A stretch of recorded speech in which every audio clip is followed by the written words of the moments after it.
Bonjour, chers abonnés. Bienvenue sur la chaîne HOS, Histoire d'horreur en scooter.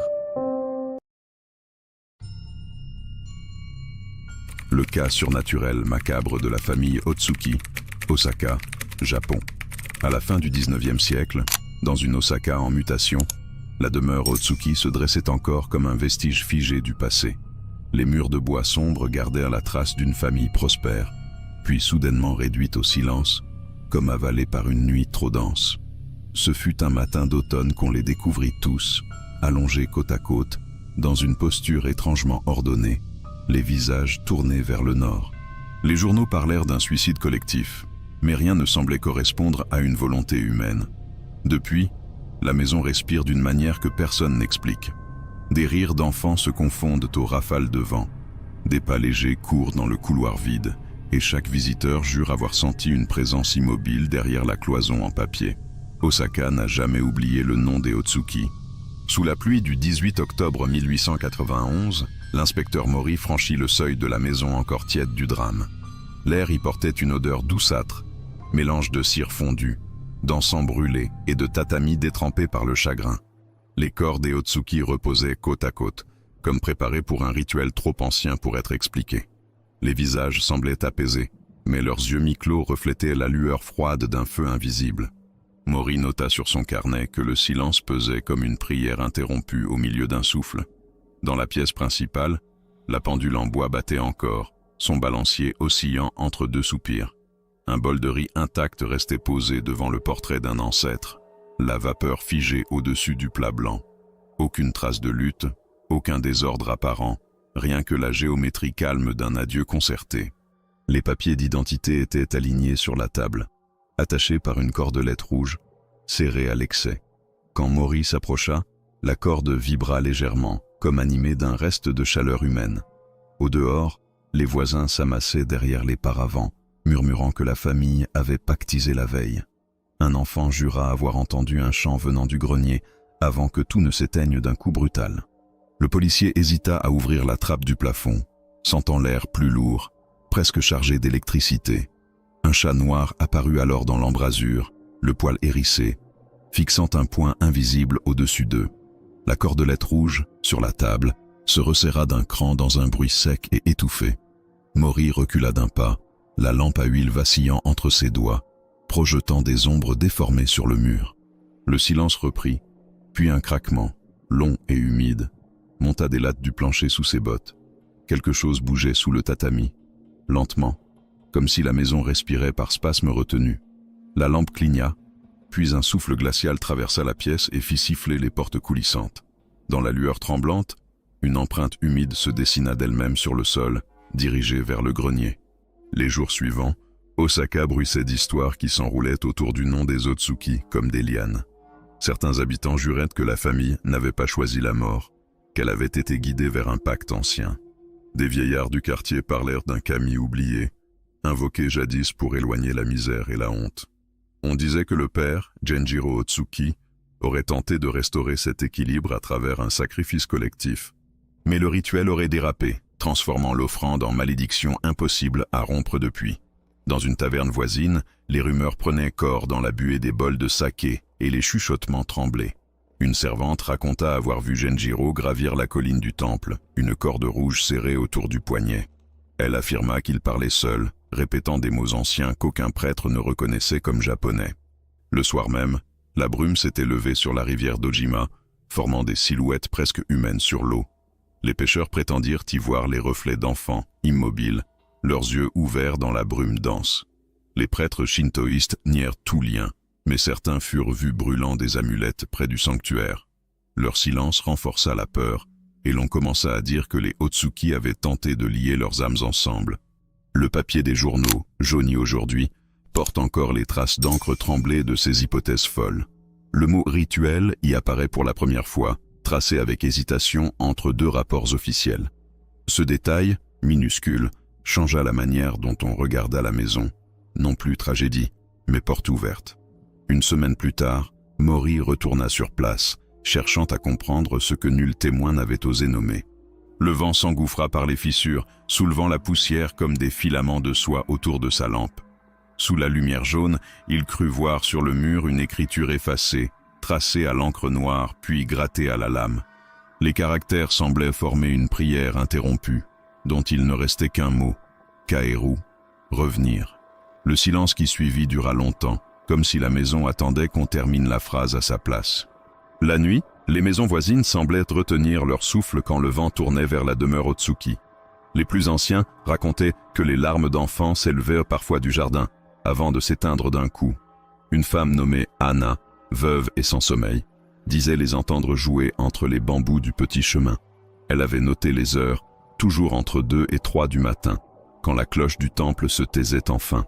Les pleurs se transformaient alors en rires, bref, aigus, presque heureux, mais dénués de toute chaleur humaine. Un soir d'hiver, Anna entraîna son fils, désireuse de prouver que ces sons n'étaient qu'échos ou illusions. Ils s'approchèrent du portail, serrant une lanterne que le vent battait de son souffle gelé et continu. Au premier pas dans la cour, le garçon s'arrêta net. Un bruit de sabots d'enfant résonnait sous la véranda. La femme appela, sans réponse, puis la lumière s'éteignit, avalée par une brume sortie du sol détrempé. Un instant plus tard, elle sentit une main minuscule serrer la sienne, froide, humide, et sans bras visible au bout. Le lendemain, Anna ne parla plus, se contentant d'aligner des poupées sur son rebord de fenêtre chaque soir. Les habitants de la ruelle commencèrent à faire de même, espérant apaiser les pleurs avec ces visages figés. Mais les pleurs redoublèrent, plus profonds, plus proches, comme si la maison absorbait chaque offrande nouvelle. Un moine venu observer le phénomène prétendit que le sol vibrait faiblement, comme sous des pas vivants. Il repartit avant la tombée du jour, laissant derrière lui un talisman noirci qu'aucun vent ne fit jamais bouger. Un mois plus tard, l'inspecteur Mori reçut un rapport officiel mentionnant ces sons d'origine indéterminée. Il lut la note sans émotion, mais son regard resta fixé sur une ligne ajoutée à la main par un témoin anonyme. Elle disait simplement « Ils pleurent quand on les oublie et ils rient quand on les regarde ». Sous la phrase, une goutte d'encre avait séché en formant un cercle parfait, comme un œil sans paupières. Cette nuit-là, Mori jura avoir entendu 3 coups secs contre sa fenêtre, venus de l'intérieur de la vitre. Au début du printemps, la maison Otsuki devint un spectacle silencieux pour les passants de la ruelle d'Abeno. Les volets, pourtant cloués depuis des années, semblaient bouger d'eux-mêmes quand la nuit se déposait dessus. Les ombres y apparaissaient toujours par paires, comme des silhouettes cherchant à se rejoindre sans jamais y parvenir. Un photographe du quartier, Takeshiro, tenta de capturer ces mouvements avec son appareil à plaque de verre. Sur le cliché développé, 2 formes floues se tenaient debout derrière la vitre, leur tête légèrement inclinée. Takeshiro retourna sur place le lendemain, décidé à prouver qu'il s'agissait d'un simple jeu de lumière lunaire. Mais au moment où il installa son trépied, un reflet traversa l'objectif et brûla le centre du négatif. Il raconta plus tard que la lumière n'était pas blanche mais grise, compacte, comme une poussière vivante. La rumeur enfla aussitôt. On disait que la maison projetait des visages au lieu d'ombre, la nuit tombée. Certains affirmaient même que ces silhouettes avaient commencé à regarder dehors, les yeux soudain visibles. Les enfants du voisinage évitèrent la ruelle et les adultes fermaient leurs volets dès la première cloche du soir. Les ombres, pourtant, se montraient jusque dans les reflets des flaques, agitant leurs bras comme pour appeler. Un homme tenta de peindre la façade pour sceller le mal. La peinture s'écoula entraînée noire au petit matin. Les murs semblèrent suintés, rejetant toute tentative d'effacer les formes inscrites par la lumière. Le sol autour de la maison prit une teinte plus sombre, comme si l'humidité y conservait des empreintes humaines. L'inspecteur Mori, en revenant sur les lieux, remarqua que les fenêtres vibraient au moindre mot prononcé. Il parla doucement, demanda « Qui êtes-vous » et le battement s'arrêta, net, comme une réponse muette. Les ombres cessèrent de bouger un instant, puis leurs contours se plièrent lentement, saluant d'un même geste. Une brume monta de la cour, glissant entre les fentes du bois, laissant flotter une odeur de cire brûlée, et sur la vitre centrale, à hauteur d'enfant, resta imprimée une marque de paume minuscule, encore tiède.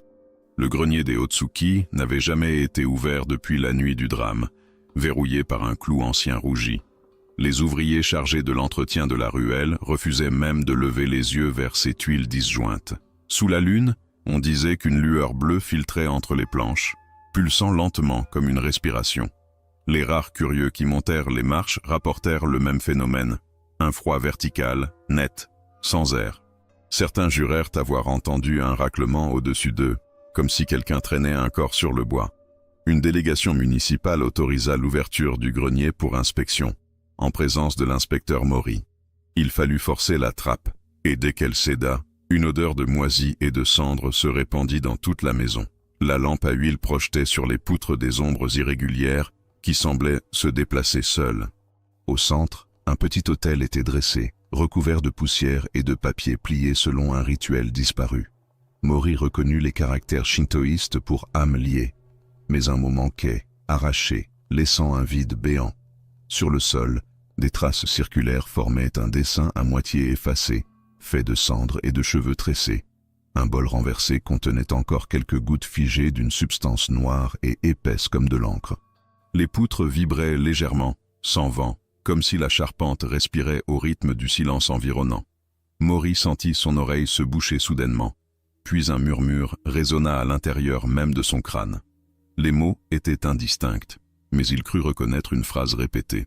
Nous sommes encore en haut. Un oiseau, piégé depuis longtemps, sortit brusquement du coin du plafond, battant l'air d'ailes poussiéreuses. Il heurta la lampe, qui se renversa, projetant un cône de lumière instable sur la trappe ouverte. Le feu ne prit pas, mais la flamme vacilla jusqu'à se figer, comme figée dans le temps même du grenier. Maury descendit lentement, le visage pâle, tenant dans sa main un fragment de corde rouge trouvé sous l'autel. Au-dessus de lui, quelque chose remua encore, invisible, traçant un bruit de pas d'enfant sur les vieilles poutres. Lorsque le printemps céda à l'été, la ruelle des Otsuki devint un passage redouté même par les ivrognes. On affirmait que, sitôt le crépuscule tombait, des rires d'enfants résonnaient entre les murs, comme étouffés. Ils semblaient venir de partout à la fois, roulant dans l'air humide avant de disparaître sans écho. Un veilleur de nuit, Tanab, déclara que ces rires cessaient dès qu'ils s'arrêtaient pour écouter. Puis, à chaque pas repris, ils reprenèrent derrière lui, à la même distance, à hauteur de ses talons. Tanab tenta de surprendre les auteurs de ces voix en se cachant dans l'angle du mur opposé à la maison. Il attendit 1 heure, 2, jusqu'à ce que la lampe de la rue s'éteigne, avalée par un nuage bas. Le silence dura, puis un rire, unique cette fois, monta juste à côté de son oreille gauche, clair et sec. Le veilleur se retourna brusquement et aperçut une ombre glissant sur le sol, fine comme un fil d'eau. Elle s'étira lentement vers le portail de la demeure, puis s'y dissout, aspirée par le bois noirci. Les jours suivants, d'autres témoins rapportèrent les mêmes sons, à des heures différentes de la nuit. Certains parlaient d'un rire féminin, d'autres d'un timbre d'enfant, ou d'un mélange des deux. Les chiens du quartier hurlaient, sans raison, leurs cris couvrant parfois les échos légers des rires. Une vieille femme, connue pour ses superstitions, jeta du sel sur la porte des Otsuki en murmurant des prières. Le sel se dissout instantanément, comme absorbé par une humidité souterraine trop ancienne pour être naturelle. Maury, alerté par la répétition de ces phénomènes, revint une nouvelle fois sur les lieux au coucher du soleil. Il resta immobile au centre de la ruelle, le carnet prêt, attendant le premier son à noter. Le vent tomba d'un coup, et un rire bref éclata, non plus derrière, mais dans sa propre respiration. Il sentit l'air vibrer dans sa gorge, comme si une voix étrangère y empruntait son souffle. Quand il voulut parler, un second rire, plus aigu, sortit de sa bouche sans qu'il l'ait voulu ni compris. L'automne revenu, la maison sembla transpirer, suintant du sol une humidité que nul climat n'expliquait vraiment. Les tatamis, pourtant remplacés plusieurs fois par les autorités, revenaient chaque matin tachés de noir. Ces marques formaient d'abord des cercles parfaits, puis des silhouettes informes qui s'effaçaient au lever du jour. Les habitants du quartier disaient que la maison pleurait par le sol, exhalant les souvenirs de ce qu'elle avait bu. Un artisan venu vérifier le plancher raconta que ses gants s'étaient imbibés d'eau alors qu'il touchait du bois sec. Maury fit sceller la maison et marqua chaque tatami d'un signe à la craie blanche pour surveiller les changements. Le lendemain, 3 signes avaient disparu, remplacés par de larges zones d'humidité dessinant des formes humaines. Sous la lampe à pétrole, ces taches semblaient bouger lentement, se rétracter puis s'étendre comme une respiration. Quand il posa la main dessus, il sentit une chaleur faible, douce, comme celle d'une peau encore vivante. La sensation le fit reculer d'instinct, et la marque, sous ses yeux, se dissipa, avalée par la fibre du tapis. Les ouvriers chargés d'assainir les lieux refusèrent de revenir après avoir vu leurs empreintes se dupliquer. Chaque pas qu'ils faisaient sur les tatamis laissait une trace sombre qui restait même après leur départ. Certains jurèrent avoir vu leurs propres empreintes glisser seules, dériver lentement vers le centre de la pièce. Le sol respirait, aspirant l'air en rythme, soulevant à peine la poussière avant de redevenir immobile. Dans le silence, un léger bruit de succion se fit entendre, comme si la maison buvait la lumière à même la flamme. Cette nuit-là, Maury plaça un miroir au centre de la salle pour observer les reflets du sol mouvant. L'image renvoyée ne montrait pas le plafond, mais un espace sombre, ruisselant, semblable à un sous-sol. À travers la surface, il distingua des formes couchées, côte à côte, dont certaines semblaient respirer encore. Une larme d'eau perla sur le verre et tomba lentement sur le tatami, dessinant un nouveau cercle parfait. Puis, juste avant qu'il ne détourne les yeux, un doigt humide frappa le miroir de l'intérieur, une seule fois. Au tournant du siècle, la maison Otsuki devint un défi pour les étudiants et curieux avides de sensations. Certains venaient par bravade, d'autres pour prouver que le surnaturel n'était qu'une fable mal entretenue. Mais ceux qui passaient la nuit dans la demeure en ressortaient, muets, hagards, incapables de raconter clairement. Les voisins les retrouvaient à l'aube, errant pieds nus dans la rue, le regard fixé sur le vide tremblant du matin. Leur peau, disait-on, gardait l'odeur du tatami humide et une fine poussière noire collée à la nuque. Le docteur Ishimura, psychiatre de l'hôpital municipal, reçut plusieurs de ces jeunes dans les semaines suivantes. Tous présentaient la même fixité d'expression, les lèvres bougeant pour murmurer un chant sans rythme ni mot. Interrogés, ils prononçaient des fragments incompréhensibles. En haut, miroir, ne pas bouger, trop tard. Un étudiant, le plus âgé du groupe, griffonna sur la table de consultation un symbole en forme de spirale brisée. Avant qu'on ne puisse le retenir, il se frappa la tête contre le mur en répétant « Il me voit même les yeux fermés ». Les journaux relatèrent ces épisodes comme des crises collectives dues à la peur et à la suggestion populaire. Mais un photographe indépendant, curieux, suivit l'un des malades jusqu'à la clinique où il était interné. Sur le cliché pris à travers la vitre, une ombre allongée semblait se tenir derrière le patient immobile. Cette image circula clandestinement dans les cafés d'Osaka, renforçant la légende du regard du grenier. Le cliché fut saisi par les autorités, mais la rumeur disait qu'un doublant négatif subsistait quelque part. L'inspecteur Mori obtint l'autorisation de visiter la clinique et d'interroger un survivant nommé Fujita. Le jeune homme fixait le plafond sans ciller, murmurant qu'une porte s'était ouverte sous le plancher. Il dit avoir vu, à travers les tatamis, des visages endormis qui respiraient à l'unisson avec la maison. Puis il ajouta calmement « Elle s'est penchée vers moi et m'a demandé mon nom pour l'écrire à sa place. » Mori quitta la pièce en silence, remarquant que la buée de sa respiration formait un mot sur la vitre. Revenir. L'hiver suivant, 3 prêtres shintoïstes du sanctuaire de Sumiyoshi furent envoyés pour purifier la demeure. Ils portèrent des vêtements blancs, symbole de pureté, et des clochettes d'argent pour chasser les esprits liés. La foule se pressa dans la ruelle, observant le cortège silencieux monter les marches couvertes de givre. Devant la porte, les hommes récitèrent des noritos anciens, dont le son vibrait comme une plainte dans le bois. À chaque invocation, un souffle froid traversait la maison, faisant trembler les clochettes de leur ceinture. Mori assista au rituel depuis la véranda, notant la température qui chutait brusquement sans cause naturelle. Les prêtres déposèrent du sel purifié sur chaque seuil, mais le sel se liquéfiait avant même d'atteindre le sol. Le plus jeune, prénommé Daisuke, perdit connaissance après avoir approché la trappe du grenier interdit. Quand il revint à lui, il affirma avoir vu une corde rouge suspendue dans l'obscurité, oscillant sans toucher rien. Le chef du groupe, Yamadera, ordonna de sceller la trappe avec un talisman tracé d'encre noire et de cendre. Les chants reprirent, plus graves, et la maison répondit d'un craquement qui fit taire la foule rassemblée dehors. Un nuage de poussière se leva du sol, montant jusqu'au plafond, où il forma des contours presque humains. Une ombre glissa sur la cloison, mince et longue, épousant les mouvements du prêtre principal sans le suivre. Yamadera continua de psalmodier, la voix ferme, jusqu'à ce que la lampe à huile s'éteigne d'un souffle net. Alors, pendant une seconde, tous virent la même chose. des mains d'enfants pressées contre le papier du mur.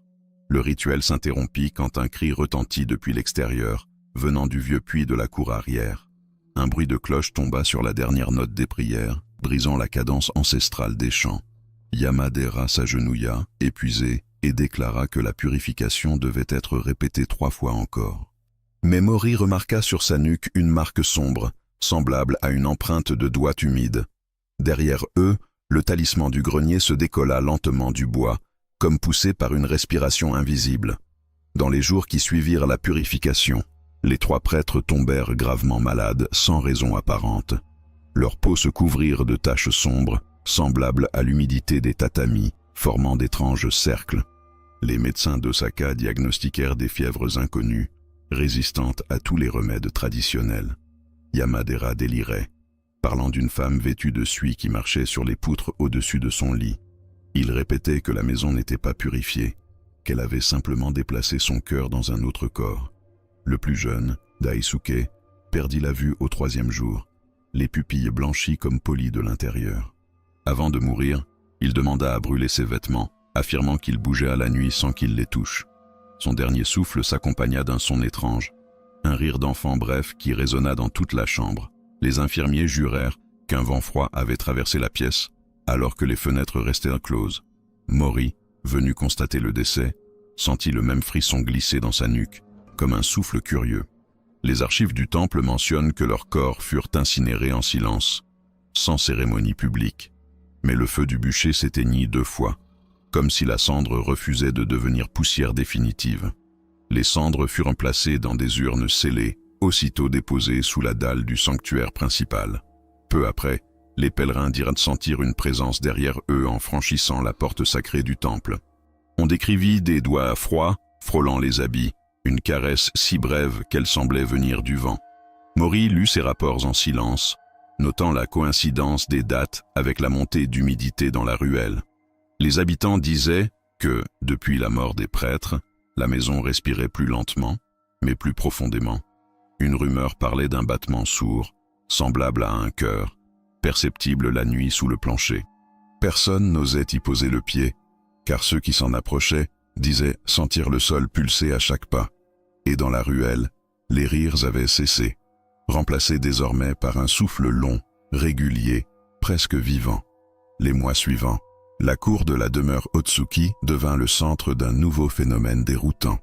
Chaque nuit sans lune, des voix s'élevaient du jardin intérieur, lentes, monocordes, d'un timbre ancien. Les voisins parlaient de chants funèbres, semblables aux cérémonies bouddhiques, mais déformés par l'écho. Certains affirmaient reconnaître des mots en japonais ancien. D'autres disaient entendre un dialecte oublié. Le son semblait venir du sol, comme si une chorale enfouie sous la terre répétait la même prière à l'infini. Un marchand du quartier, Yoshida, s'aventura à écouter de plus près, armé d'un vieux phonographe portatif. Il plaça le pavillon de cuivre contre la terre humide, puis attendit, le souffle court, qu'un son s'y glisse. Au matin, la cire enregistrée portait bien une trace, un bourdonnement rythmique entrecoupé de soupirs. Lorsqu'il fit écouter le cylindre à la police, le son se mua, dans le silence du bureau, en un chœur limpide. Les voix semblaient même prononcer le nom Otsuki, étiré en plainte, avant de s'éteindre dans un murmure d'eau. Mori examina le cylindre et nota que la cire fondait légèrement, comme chauffée de l'intérieur par le son. Le timbre féminin des voix contrastait avec un ton grave, presque inhumain, qui fermait chaque phrase.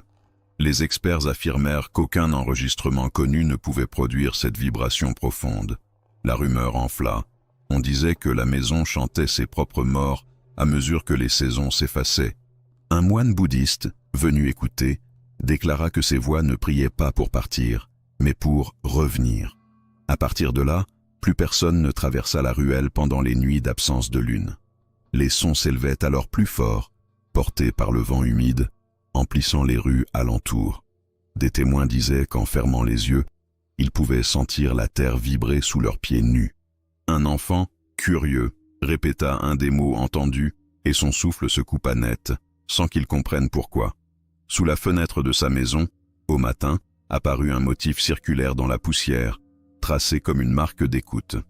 Au printemps 1903, la mairie d'Osaka ordonna la restauration de la demeure, espérant dissiper la superstition. Une équipe d'artisans fut envoyée, chargée de démonter les planches vermoulues et de remplacer les tatamis. Dès le premier jour, ils découvrirent que les outils changèrent de place entre deux allers-retours. Des marteaux retrouvés sur le toit, des cordes rangées dans le grenier fermé, des clous pliés sans contact. Le contremaître, Fukuda, pensa d'abord à des farces, jusqu'à ce qu'il voie lui-même une scie glisser seule au sol. Les hommes refusèrent de poursuivre après qu'un niveau à bulles éclata, projetant du verre dans toutes les directions. Une planche tomba sans vent, manquant la tête d'un ouvrier de peu, avant de se figer droite contre le mur. Fukuda tenta d'appeler Mori, affirmant que la maison semblait organisée contre l'intervention humaine. Lorsque le policier arriva, il trouva la porte d'entrée verrouillée de l'intérieur, sans trace de passage. À travers le papier déchiré d'une cloison, on distinguait des objets suspendus dans l'air, comme en attente. La scène fut décrite dans un rapport officiel. Clous flottants, filins tendus, outils disposés en spirale parfaite. Les lampes s'éteignirent dès que Mori fit un pas dans la pièce, plongeant le groupe dans une obscurité compacte. Alors, un bruit de bois traîné se fit entendre, régulier, montant du plancher comme un battement lourd. Une truelle se mit à tourner lentement sur elle-même, puis tomba brusquement, tranchant une corde rouge au sol. Les ouvriers s'enfuirent, laissant derrière eux le chantier ouvert, le silence plus dense qu'avant leur arrivée. 3 jours plus tard, la maison avait replacé ses planches déplacées, comme si rien n'avait été touché. Les marques de peinture fraîche avaient disparu, remplacées par le vernis ancien des années passées. Mori compara ses croquis et constata que la position des meubles avait changé sans intervention connue. La table centrale, jadis au rez-de-chaussée, se trouvait maintenant dans le grenier, intacte et dressée. Et sur son plateau, une unique empreinte humide rappelait celle qu'il avait vue, des années plus tôt, sous le tatami. Quelques semaines après l'échec des restaurations, un archiviste nommé Shunpei découvrit une boîte scellée. Elle était enfouie dans la charpente de la demeure, protégée par des couches de papier huilé et de cordes rouges. À l'intérieur, il trouva plusieurs feuillets jaunis, écrits d'une encre délavée, mêlant kanji et caractères anciens. Les premières lignes évoquaient un invité sans nom, prié d'apporter la paix à ceux que la honte a flétris. Les dernières phrases, plus sombres, parlaient d'un marchand de silence qui réclame la dernière lumière du toit. Mori fit transférer les documents à la préfecture, où un linguiste tenta d'en établir la traduction complète. Il identifia un style hybride, moitié prière shintoïste, moitié invocation bouddhique tournée vers le néant. Le texte décrivait une entité nommée Kuraimono, celui qui habite l'interstice entre deux souffles. Les Otsuki y demandaient le pardon de leurs ancêtres et offraient leur propre vie comme lien final. Mais certaines lignes manquaient, brûlées volontairement, comme si l'auteur avait voulu effacer le mode d'appel. La presse locale s'empara aussitôt de la nouvelle, multipliant les hypothèses sur la nature du rituel perdu. Certains voyaient dans Kuraimono un démon ancien, d'autres un esprit gardien corrompu par les générations. Un moine, interrogé par le Mainichi Shimbun, affirma qu'aucune prière humaine ne devait être adressée à lui. Le lendemain, l'article disparut du journal, remplacé par un vide typographique sur toute la colonne. La rumeur prétendit qu'un exemplaire intact circulait encore, mais qu'il rendait son lecteur incapable de dormir. Shunpei, l'archiviste, commença à montrer des signes d'épuisement, jurant entendre des voix près de sa lampe. Ses collègues racontèrent qu'il murmurait les phrases effacées, persuadé de pouvoir reconstituer le texte manquant.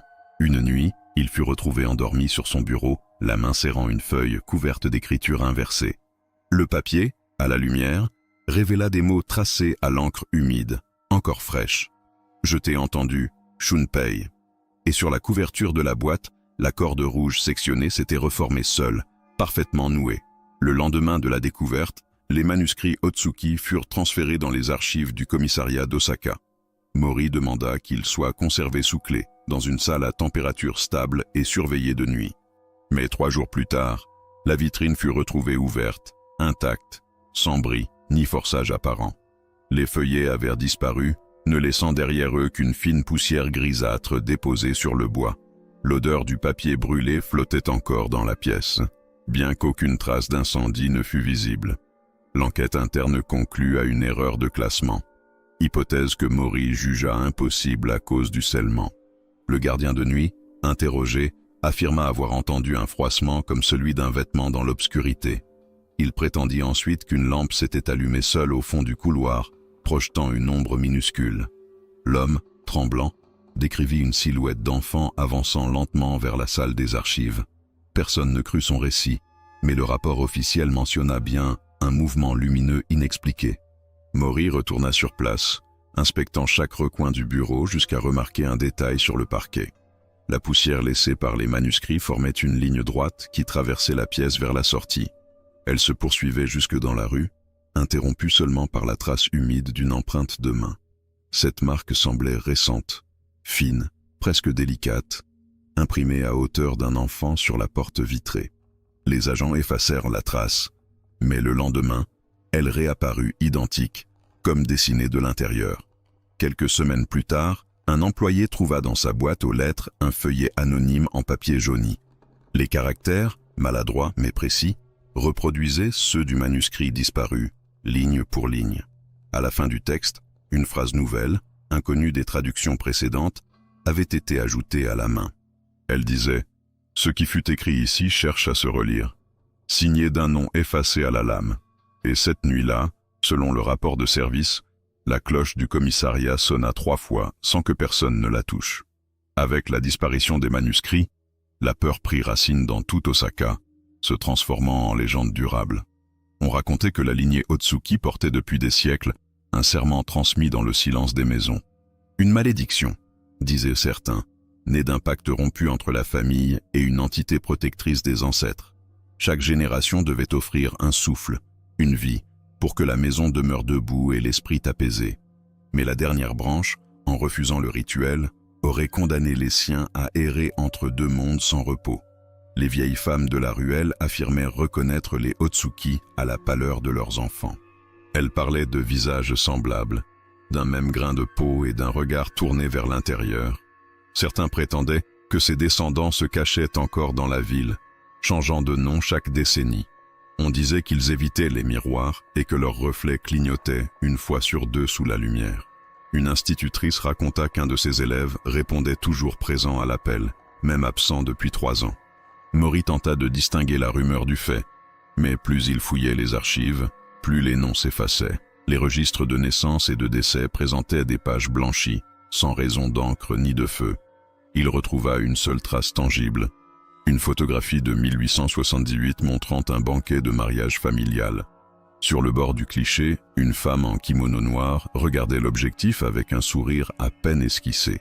Son ombre, pourtant, se détachait sur un mur où la lumière venait de la direction opposée à son visage. La rumeur devint doctrine dans le voisinage. Tant que la maison existe, les Otsuki respirent encore. Les plus superstitieux jetèrent du riz à l'entrée pour apaiser les âmes qui cherchèrent la descendance. Des témoins disaient que le sol vibrait sous leurs pas, comme s'ils reconnaissaient le sang de la lignée. Et certains soirs, la maison semblait exhaler un murmure collectif, mélange de pleurs et de gratitude. Jusqu'à ce qu'un cri sec, perçant, vienne tout rompre, celui d'un enfant invisible hurlant depuis le grenier. Les années suivantes, la demeure Otsuki fut envahie par la végétation, mais aucun animal n'y posa jamais patte. Les chats s'arrêtaient net devant le portail, le dos arqué, les yeux fixés sur un point vide entre 2 planches. Les chiens, même les plus hardis, détournaient la tête et pleuraient, tirant sur leur laisse pour s'éloigner. Les corbeaux tournaient au-dessus du toit sans jamais se poser, comme retenus par une force invisible. Même les insectes semblaient éviter les murs. Aucune toile, aucune trace de vie, juste un silence compact. Un naturaliste, professeur à l'université de Kyoto, vint observer le phénomène pour en établir la cause réelle. Il plaça des pièges à phéromones, des restes de nourriture, des graines, et attendit sous la pluie battante. Le matin, tout était intact. Pas une morsure, pas un battement d'aile, pas une empreinte sur la terre humide. En relevant ses instruments, il remarqua que la température du sol chutait de 10 degrés à chaque pas franchi. Le thermomètre, à la limite du seuil, s'embua lentement, avant de se fissurer d'un craquement sec. Les villageois interprétèrent cette absence comme un signe d'interdit naturel, une barrière vivante. Certains pensaient que les animaux percevaient ce que l'œil humain refusait d'admettre, la présence constante. Le vieil apiculteur du quartier dit que ses abeilles mouraient dès qu'elles frôlaient le mur extérieur. Les ruches placées à proximité se vidaient en une nuit. laissant des traînées noires jusqu'au portail. Il ajouta qu'à chaque lever de soleil, on entendait un bourdonnement sourd, sans insecte visible nulle part. Maury revint inspecter la cour et nota que la mousse elle-même refusait d'y pousser. Le sol semblait fait de pierres polies, mais en grattant, il sentit une surface molle, presque organique. Sous la couche grise, un filet de vapeur s'échappait, odorant comme du tissu mouillé longtemps enfermé. Quand il leva les yeux, un chat famélique le fixait depuis la ruelle, puis s'enfuit d'un bond soudain, sans bruit. Et derrière lui, une ombre se pencha dans la fenêtre du grenier, suivant du regard la fuite de l'animal. Derrière la demeure Otsuki, dissimulée sous les herbes folles, reposait un vieux puits de pierre à demi effondré. Les anciens racontaient qu'il précédait la maison, vestige d'un temple disparu dédié aux morts sans sépulture. On disait qu'y furent versés les restes de ceux que la honte ou la maladie avaient exclus des funérailles. Les Otsuki, en bâtissant leur demeure, auraient scellé ce puits, mais jamais osé le combler entièrement. Depuis, on prétendait entendre, les nuits de pluie, des voix montées du fond, réclamant un nom à prononcer. Un groupe d'étudiants en archéologie tenta de le mesurer, espérant confirmer la profondeur du conduit. La corde descendit sur plus de 20 mètres, avant de se tendre sur quelque chose de souple, non minéral. Lorsqu'ils remontèrent à l'extrémité, elle était couverte d'une substance visqueuse, sombre, dégageant une odeur douce. L'un d'eux, terrifié, assura avoir senti la corde tirée d'en bas, avec une lenteur presque humaine. Ils fuirent sans achever les mesures, jurant que le puits respirait au rythme des bourrasques. Maury, averti de l'incident, fit interdire l'accès au terrain, mais revint seul, à la tombée du crépuscule. Sous la lumière de sa lampe, l'ouverture du puits semblait luire faiblement, comme mouillée de l'intérieur. Il lança une pierre. Aucun bruit de chute ne se fit entendre, seulement un souffle long, aspiré vers le haut. En approchant, il crut discerner un reflet mouvant dans l'eau invisible du fond, semblable à un visage. Puis un son jaillit, bref, sec, celui d'un clapot, mais venu non du bas, plutôt juste derrière lui. Dans son rapport, Maury nota que la température du sol chutait à mesure qu'il s'éloignait du puits. Les alentours paraissaient étrangement secs, alors qu'une brume constante y stagnait depuis des années. Un paysan affirma avoir vu, un matin, un enfant accroupi au bord, qui se pencha lentement avant de disparaître. Le lendemain, la corde de sécurité était déroulée jusqu'au bout, sans nœud ni poids au bout de la ligne. Et dans la pierre, gravée récemment, apparut un mot unique, écrit avec précision, Kairu, revenir. Au début de l'été, 4 étudiants du Kansai Gakuin décidèrent de passer une nuit entière dans la maison. Leur objectif, prouver que les légendes locales n'étaient qu'hystérie collective et superstition paysanne. Ils emportèrent des lampes à pétrole, un carnet de notes et une bouteille de saké pour fêter leur courage. Les voisins les virent franchir le portail à la tombée du jour, riant fort pour masquer leur appréhension. À l'aube, la maison demeurait silencieuse, les lampes visibles derrière les fenêtres figées dans la même position. On retrouva les jeunes hommes recroquevillés sur la route, couverts de boue, incapables d'articuler un mot. Leur regard restait de fixé vers la demeure, comme si quelque chose s'y mouvait encore devant eux. L'un d'eux, Masato, griffait frénétiquement ses bras, répétant « Elle voulait nos noms, mais on n'a pas répondu ». Un autre, le plus jeune, avait perdu la parole et ne communiquait plus que par des gestes tremblants. Ils furent conduits à l'hôpital d'Osaka, où leur battement cardiaque présentait une synchronie anormale. L'inspecteur Maury interrogea Masato, seul apte à formuler des phrases cohérentes après plusieurs heures. Le jeune homme raconta qu'à minuit, ils avaient entendu des pas dans le grenier, malgré les clous scellés. La lampe s'était mise à osciller, projetant 4 ombres sur le mur, puis une 5e, fine et immobile. Il dit qu'elle descendit lentement les marches, sans son, avant de se pencher sur eux pour murmurer un mot. Aucun d'eux ne comprit ce qu'elle disait, mais tous sentirent la chaleur s'évaporer de leur peau comme un souffle. Les médecins notèrent sur leur rapport la même odeur sur leurs vêtements, cire fondue, bois brûlé et sel. L'un des étudiants, avant d'être transféré en psychiatrie, demanda à Maury si le puits avait déjà répondu. Aucune information sur cette phrase ne fut rendue publique, mais le dossier fut classé sous scellé. Dans la ruelle, les habitants jurèrent que la maison paraissait plus droite, comme si elle respirait à nouveau. Et, cette nuit-là, les 5 ombres observées par Masato furent vues brièvement, marchant derrière les fenêtres. Peu après l'incident des étudiants, Un miroir ancien fut retrouvé dans la chambre principale de la maison. Sa surface était ternie, mais intacte, jusqu'à ce qu'un ouvrier remarque une fissure diagonale au centre. Le verre, couvert de poussière, semblait respirer. Il s'embua lentement, puis s'éclaircit sans raison visible. Un témoin affirma y avoir distingué 2 visages inconnus, ni reflétés ni présents dans la pièce. Les autorités ordonnèrent son transfert, mais la fissure s'étendit d'elle-même avant même qu'on le déplace. Le miroir fut entreposé dans un dépôt municipal sous la surveillance directe de Maury et de 2 agents. La nuit suivante, les 3 hommes entendirent un léger tintement, semblable à un souffle heurtant le verre. En s'approchant, ils constatèrent que la fissure avait changé de direction, traçant désormais un symbole spiralé. L'un des agents jura avoir vu ses propres yeux bouger dans le reflet alors qu'il restait parfaitement immobile. Une odeur de cire froide et de métal humide emplit la pièce, rendant l'air presque irrespirable. Maury, méfiant, fit recouvrir le miroir d'un drap blanc scellé de cire avant d'en interdire tout accès. Mais chaque matin, le tissu se retrouvait déplacé, légèrement glissé, laissant le centre du verre visible. Les photographies prises pour preuve sortirent floues, sauf une main posée sur la fissure de l'intérieur. Les experts nièrent toute falsification, mais refusèrent de commenter la forme des doigts, trop longs, inégaux. À partir de là, la rumeur s'étendit. Le miroir montrerait non les vivants, mais ceux que la maison se rappelle. Un antiquaire, apprenant son existence, proposa de l'acquérir pour étude, pensant y voir un simple artefact. On le retrouva 2 jours plus tard, assis dans sa boutique, le regard vide, fixant un mur nu devant lui. Autour de lui, des éclats de verre brisés formaient un cercle parfait, sans trace de coup ni d'impact. Lorsqu'on tenta d'en rassembler les fragments, on constata qu'il en manquait toujours un, le plus central.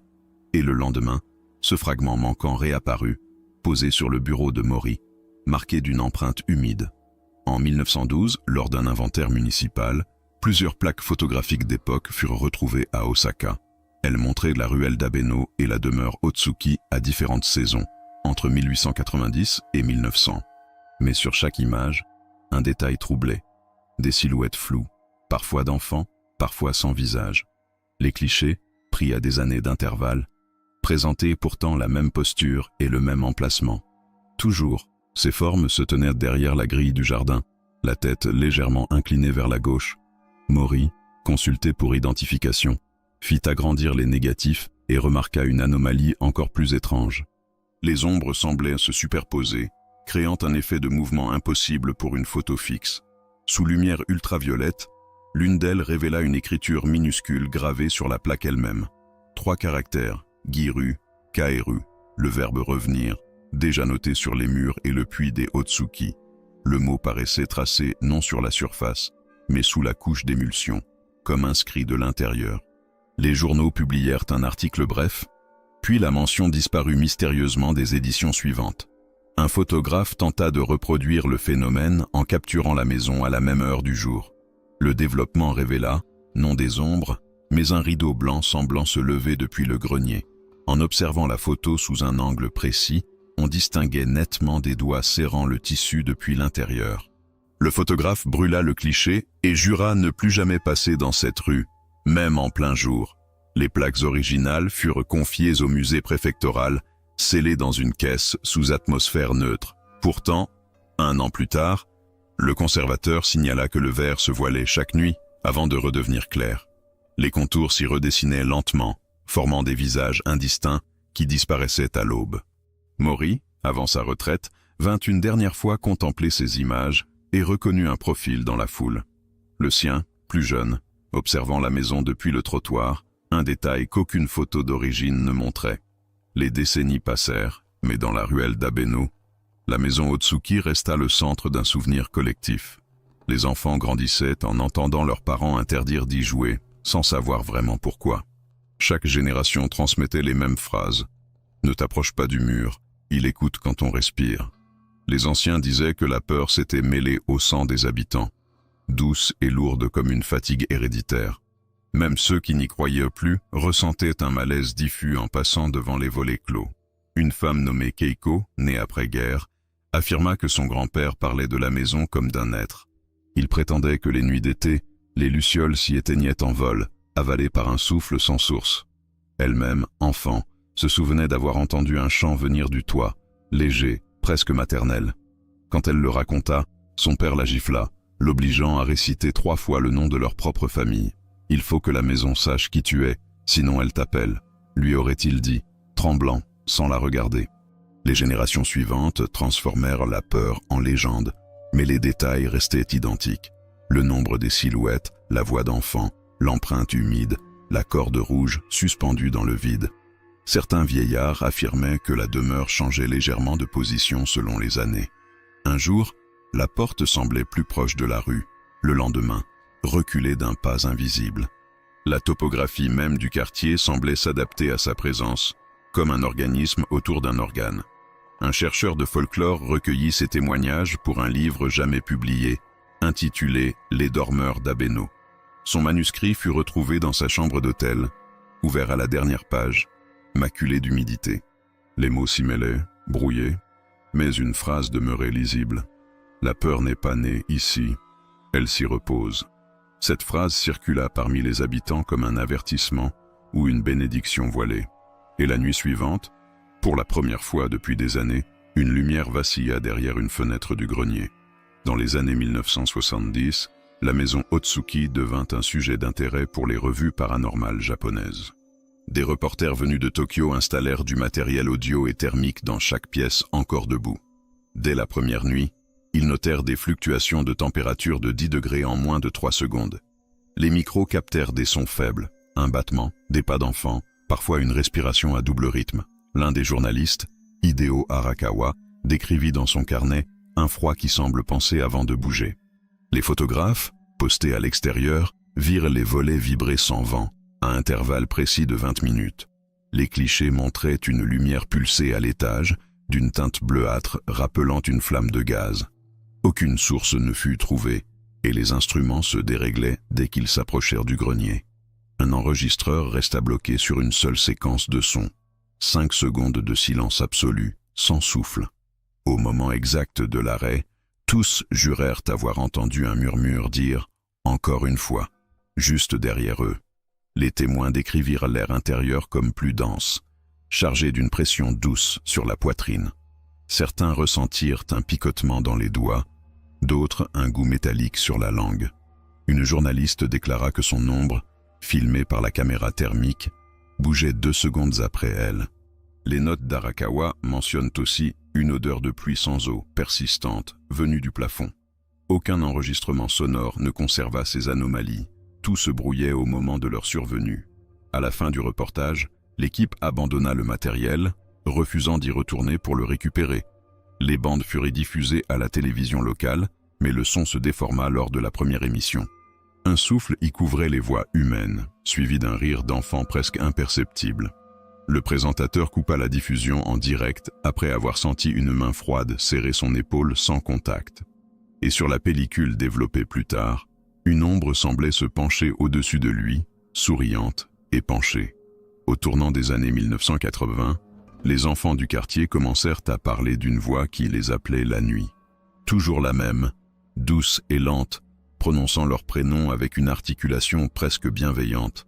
Les parents croyaient d'abord à des jeux, jusqu'à ce que plusieurs décrivent les mêmes syllabes, le même ton. Une fillette, Aya, raconta que la voix venait du haut, pas du ciel, mais du grenier au-dessus des toits. Elle disait que la maison l'invitait à entrer, qu'elle voulait jouer un peu, juste avant le matin. Les enseignants signalèrent des absences répétées, toujours à l'aube, toujours parmi les mêmes enfants. On les retrouvait assis près du portail Otsuki, les mains jointes, les yeux tournés vers la fenêtre supérieure.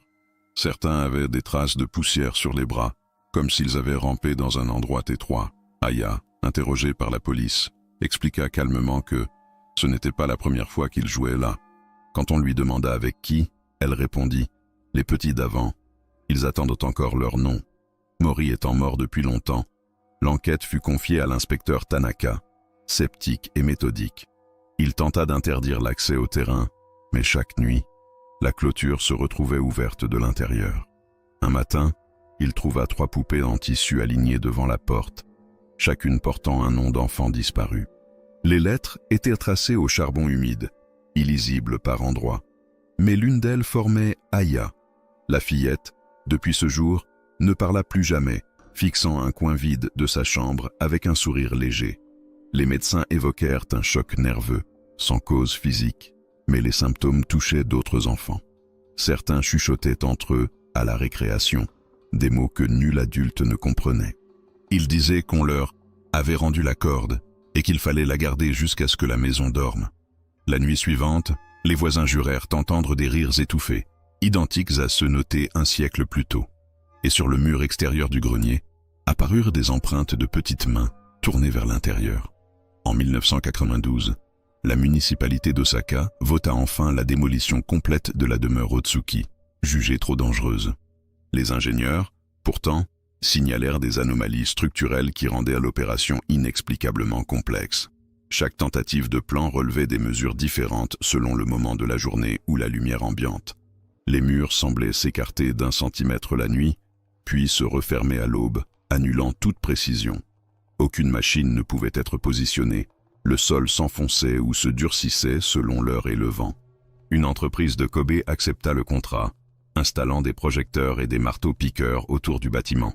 Mais dès la mise en route des moteurs, les appareils cessèrent simultanément, les aiguilles figées à zéro. Le chef d'équipe nota que la pression atmosphérique chutait brutalement dans la cour avant, comme en montagne. Des lampes de secours s'allumèrent seules, projetant des ombres mouvantes sur les fenêtres condamnées. Les ouvriers virent alors une silhouette blanche derrière la vitre du grenier, immobile, la tête penchée. La mairie suspendit les travaux pour expertise, envoyant des inspecteurs vérifier les installations électriques. Tous signalèrent la même odeur, cire brûlée, air humide et poussière ancienne, collée aux vêtements. Les appareils de mesure enregistraient des champs électromagnétiques fluctuant au rythme d'une respiration. Les rapports furent classés sous le terme « anomalie de conduction », sans mention de phénomène visuel. Mais plusieurs témoins extérieurs jurèrent avoir vu des reflets se déplacer seuls le long des vitres. Une dernière tentative fut menée un matin d'automne, sous surveillance policière et caméra publique. Au premier coup porté au mur principal, un bruit profond résonna, semblable à un battement d'orgue. La structure vibra sans se fendre, et la caméra capta une ombre traversant le chantier à contre-lumière. L'enregistrement s'interrompit aussitôt, remplacé par 3 secondes de vide sonore absolu. Quand l'image revint, la maison était intacte, mais tous les ouvriers avaient reculé d'un pas, sans savoir pourquoi. Aujourd'hui, la maison Otsuki demeure debout, silencieuse, entre 2 immeubles modernes d'Osaka fatigués. Ses murs noircis semblent absorber la lumière, et même le soleil du matin y laisse une ombre persistante. Les passants accélèrent le pas, comme s'ils traversaient une frontière invisible entre 2 respirations. Les plus âgés saluent brièvement la façade, un geste transmis sans explication depuis un siècle entier. Les plus jeunes l'évitent, mais filment en cachette, espérant capturer ce que personne ne veut vraiment voir. Les chercheurs du paranormal la citent comme l'un des lieux les plus hantés du Japon contemporain. Aucun d'eux n'a jamais franchi le seuil plus d'une fois, disant ressentir une attente qui n'a pas de fin. Les archives, quant à elles, continuent d'effacer les noms des témoins au fil des décennies. Les rapports de police changent de date, les dossiers se déplacent d'eux-mêmes dans les registres anciens. Et parfois, au détour d'une consultation, une phrase nouvelle apparaît. « Nous ne sommes pas encore partis ». Les habitants d'Abeno affirment que, certaines nuits, les fenêtres laissent entrevoir un faible mouvement. Une silhouette s'y tient, semblant regarder non dehors, mais le reflet même de la rue vide. Les lampadaires y faiblissent, les chiens cessent d'aboyer, et le vent tourne toujours dans le même sens. Les plus braves entendent alors une voix murmurer « Kaeru », le mot ancien, grave et doux à la fois, et quand ils se retournent, le son vient non de la maison, mais de leur propre respiration ralentie. La demeure est désormais protégée comme patrimoine, nul ne pouvant la détruire ni la restaurer. Les guides touristiques la mentionnent brièvement, sans image, par respect ou superstition feinte. Chaque année, quelqu'un dépose sur le seuil un bol de riz tiède et une corde rouge soigneusement nouée. Au lever du jour, le bol reste vide, la corde humide, comme si elle avait été tenue longtemps par des mains, et, selon certains témoins, un léger rire d'enfant flotte encore dans la ruelle avant de disparaître lentement. Avant de partir, laissez votre like et abonnez-vous à la chaîne, si vous en avez le courage. De quel pays écoutez-vous ce récit terrifiant ?